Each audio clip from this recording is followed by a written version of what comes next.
그 오산 쪽에 있는 상가도 요즘 입질이 좀 계속 오고 있어요. 근데 내가 이번에 그 상담을 받으면서 네. 오산 상가에 대한 그 원인자 부담금에 대해서 알게 됐어요.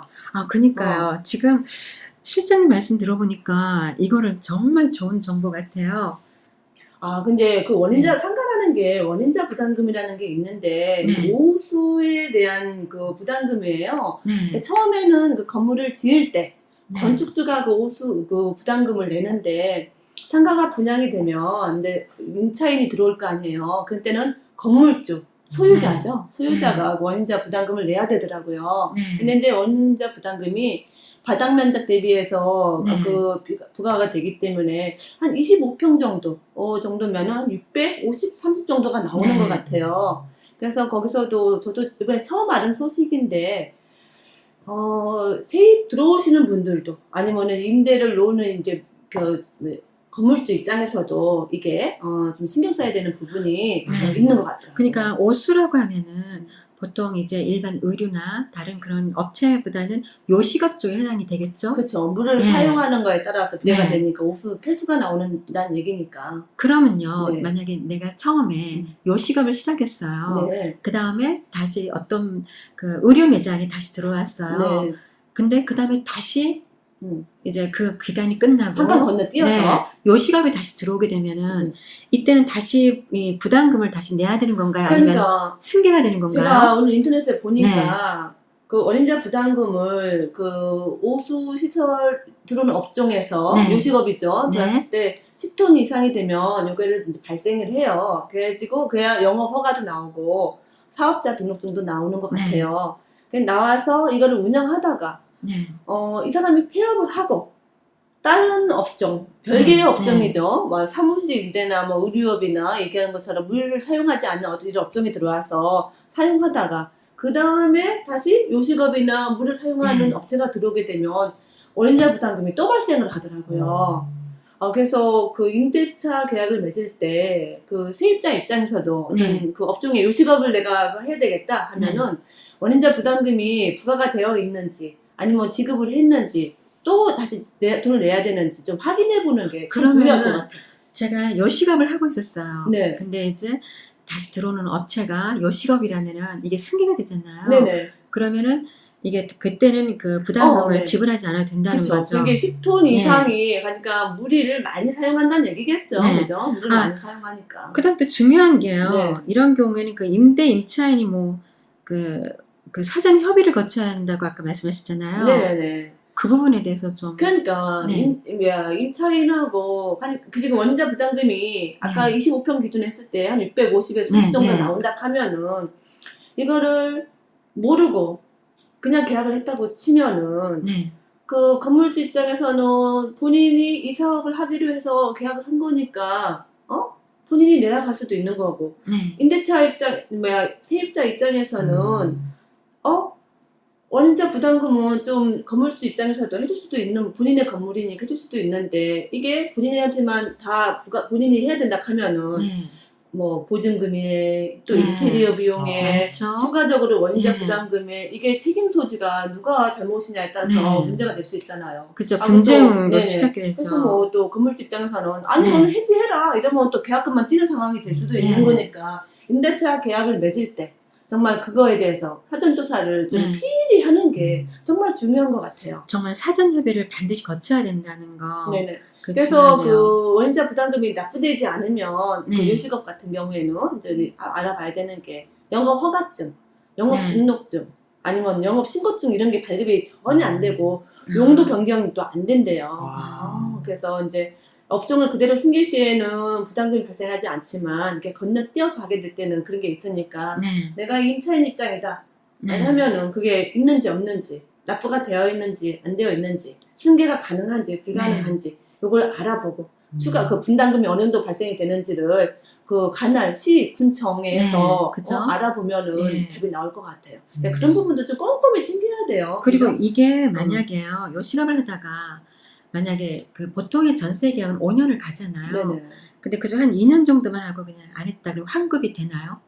이게 원인자 부담금은 제가 알아보니까 환급이 안 되는 걸로 알고 있습니다. 그러면은 내가 낸 거는 다른 이제 한 2년 정도 하다가 다른 업체 들어오더라도 일반 업체가 들어도 환급이 안 된다고요. 환급이 안 되고 그냥 납부하는 걸로 끝나는 걸로 알고 다시 있습니다. 2월도 안 되고 다른 네, 요식업이 다시 그렇죠. 들어와서요. 그 대신 같은 업종이 동종 업종이 들어오면 승계는 가능하죠. 이미 납부가 되어 있으니까 물 쓰는 거에 대해서.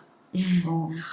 오늘 정말 유용한 꼼꼼하게 정보였어요. 하다가 혹시 예. 우리 대용 씨께서도 이번에 그 상가 아까 얘기하다 좀 까먹었는데 뭐 새로운 그걸 알게 됐다면서. 저도 이번에 상가를 하면서 참 초보자로서 많은 걸 겪었는데 그 중에 제일 기억나는 게 복합 건물에 동종 업종 입점 금지라는 규약이 있으면 굉장히 복잡하더라고요.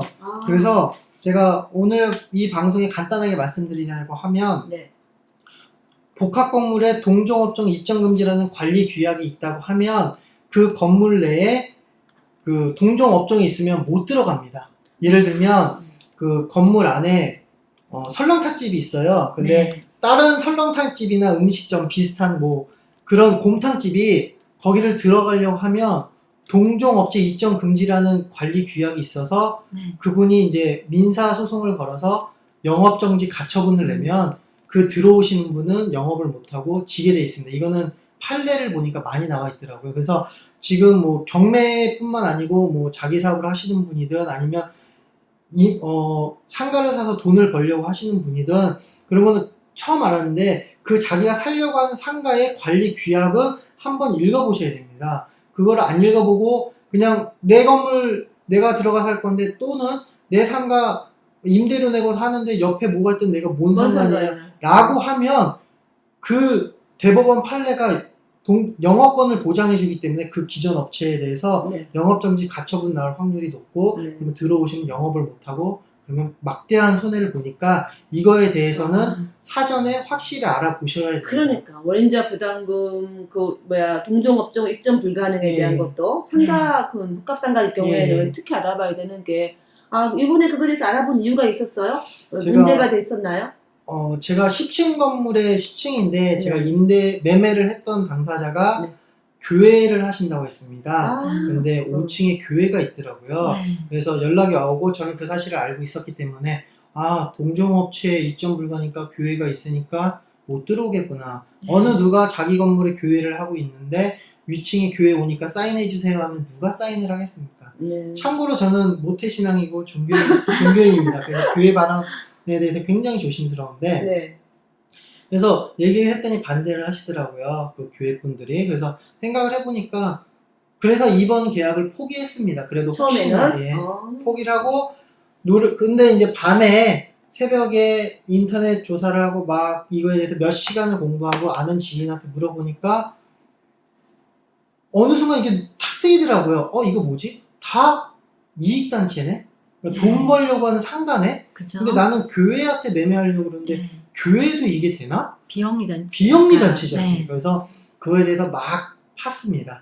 막 팠는데 보니까 교회는 비영리단체니까 영업권이라는 게 없겠네. 그러니까 동종업종 입점 불가는 기존 업체의 영업권을 보장해주는 취지에서 발행하는 거기 때문에 근데 여러분이 생각하실 때 교회, 영업?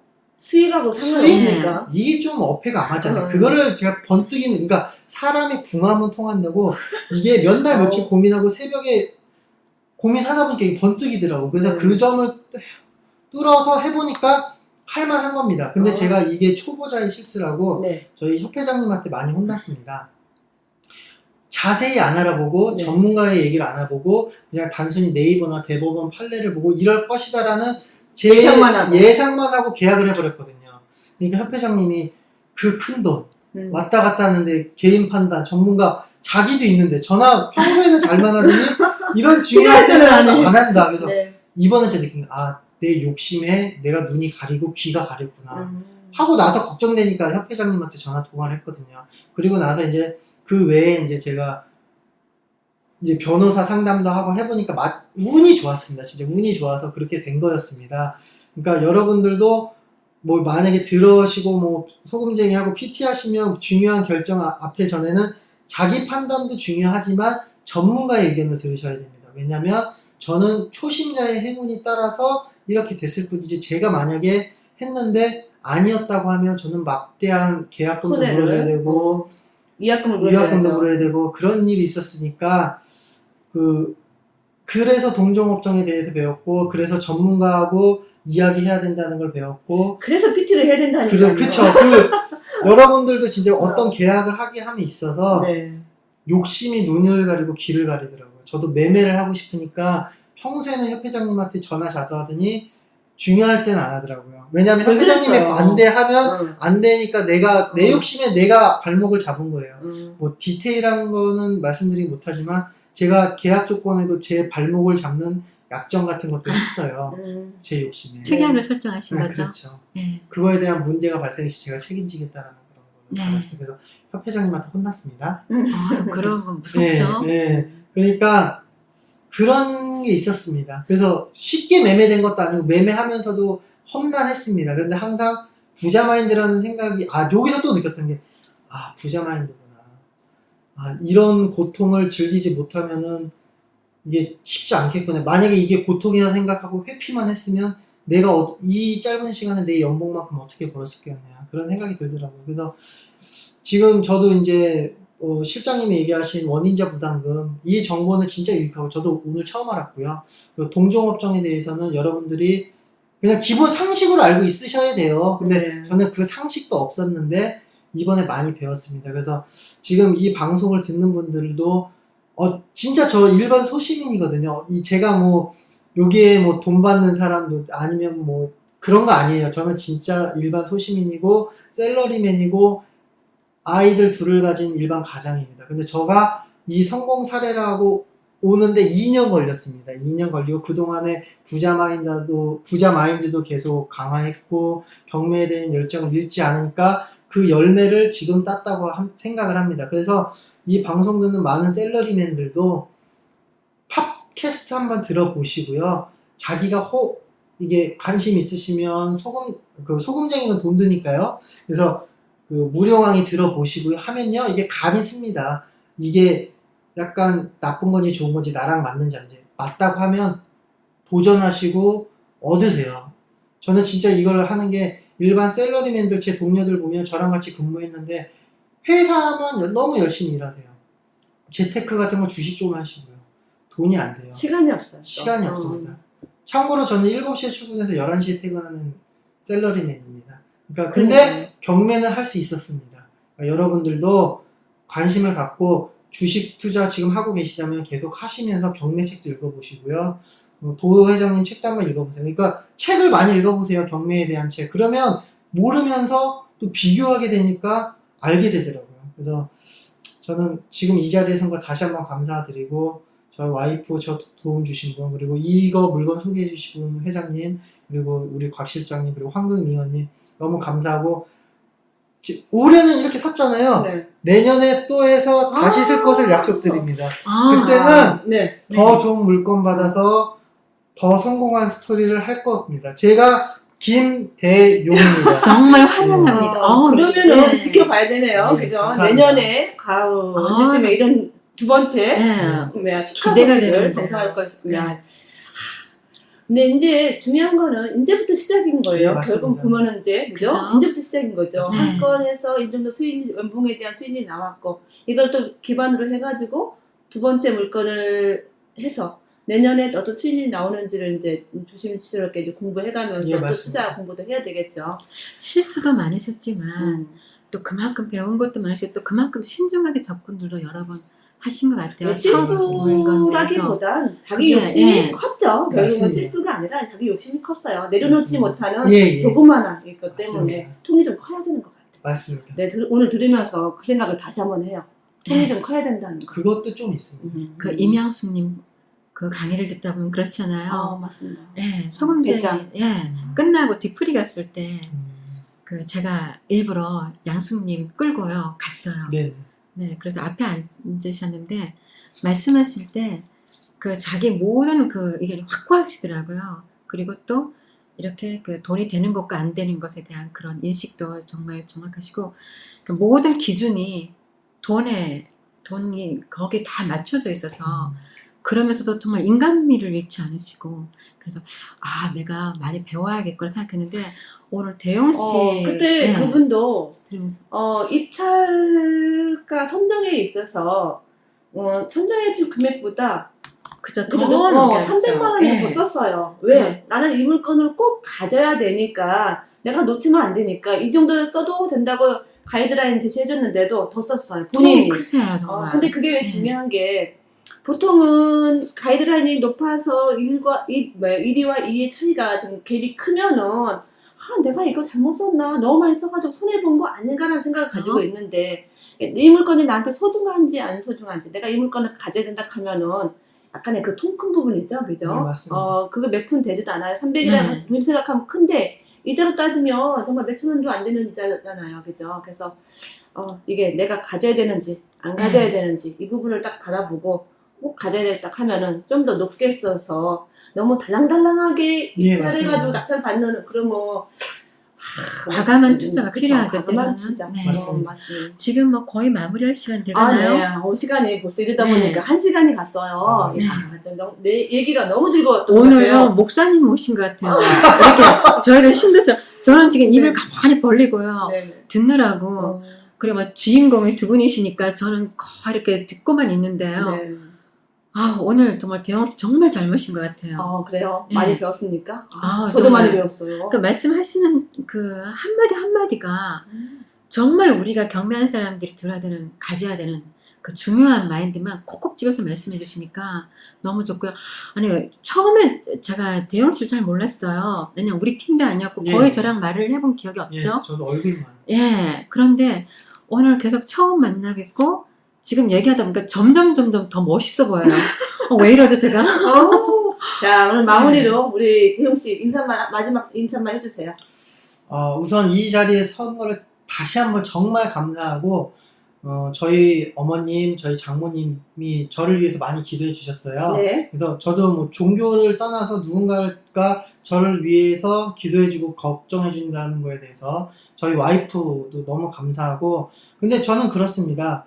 그 경매를 함에 있어서 확고한 의지를 갖고 나서 우리 가족, 수신제가 치고 평천하라고 우리 가족, 우리 와이프, 지인들 이렇게 협심하고 같이 부자 되고 같이 나가면 너무너무 행복할 것 같아요. 제가 그래서 아까 말씀드렸다시피 제가 첫 투자고 첫 물건인데 제 연봉만큼 벌었어요. 네. 그래서 이제 저도 이제 확신이 좀 레벨업이 됐겠죠. 샀어요. 그래서 이제 좀 더 경매에 대해서 더 적극적이고 더 공부하고 노력을 할 거고요.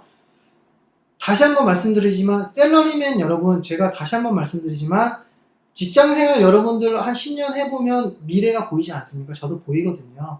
근데 노력을 하셔야 됩니다.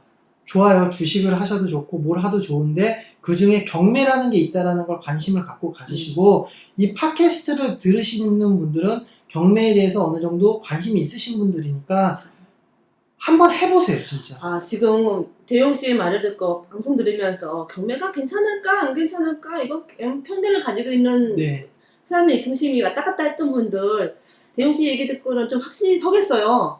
진짜 작은 거 하나만 해보세요. 작은 거 하나 해보고 그게 100만 원이 될지 10만 원이 될지 1000만 원이 될지 모르겠지만 돈을 벌어보세요. 그러면 돈이 됩니다. 그러면 돈이 되는구나. 그러면 그 기쁨은 이루 말할 수가 없고요. 정말 행복합니다. 오늘요 좀 두려움을 느끼는데요. 이 방송의 메인 진행자가 좀 이렇게 대영 씨로 바뀔 것 같은 이런 이 자리가 좀 불안해지는데요. 아닙니다. 어떡하죠?